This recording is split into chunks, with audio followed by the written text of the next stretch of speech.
తరబడి ఎన్ని మందులు వాడినా మీ మోకాల నొప్పులు తగ్గట్లేదా? ప్రాణ పెయిన్ క్లినిక్ లో అత్యాధునిక చికిత్స. సూర్యాపేట జిల్లా తుంగతుర్తి ఎక్సైజ్ సర్కిల్ కార్యాలయంలో వివిధ కేసుల్లో పట్టుబడిన వాహనాలకు వేలంపాట నిర్వహించారు. మొత్తం 12 బైక్లను వేలం వేయగా 8 బైక్లను పలువురు వేలంలో దక్కించుకున్నారు. ఈ వేలం ద్వారా మొత్తం 2,95,000 రూపాయల ఆదాయం వచ్చింది.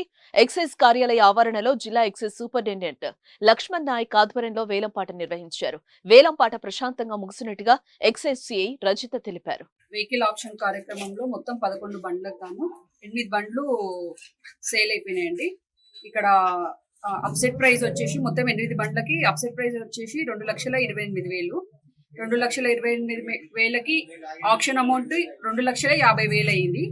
దానికి జిఎస్టీ 18% ఉంటుందండి. అది వచ్చేసి మనకు 45,000 వచ్చేసింది. Total GST plus option amount మొత్తం కలిపితే 2,95,000 వచ్చింది. అంటే గ్రోత్ మొత్తం 29.4% వచ్చిందండి.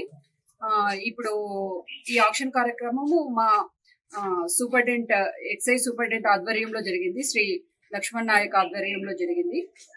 ఈ ఆప్షన్ కార్యక్రమంలో ఈ తుంగతుర్తి ఎస్హెచ్ఓ అయిన నేను ఏ రజిత మరియు మూర్తి సబ్ ఇన్స్పెక్టర్, మన Jayaprakash Narayana sub inspector plus DTFCI గారు పాల్గొనడం జరిగింది. స్టాఫ్, హెడ్ కానిస్టేబుల్స్ అందరు పాల్గొని ఈ కార్యక్రమాన్ని చాలా విజయవంతంగా.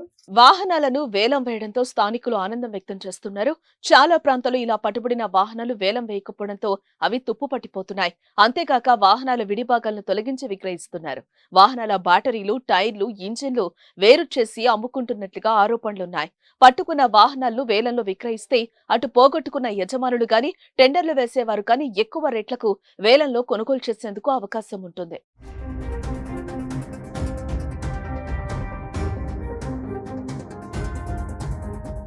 సుమన్ టీవీలో మీ పర్సనల్ అండ్ బిజినెస్ ప్రమోషన్స్ కోసం కింది నెంబర్కి కాంటాక్ట్ చేయండి.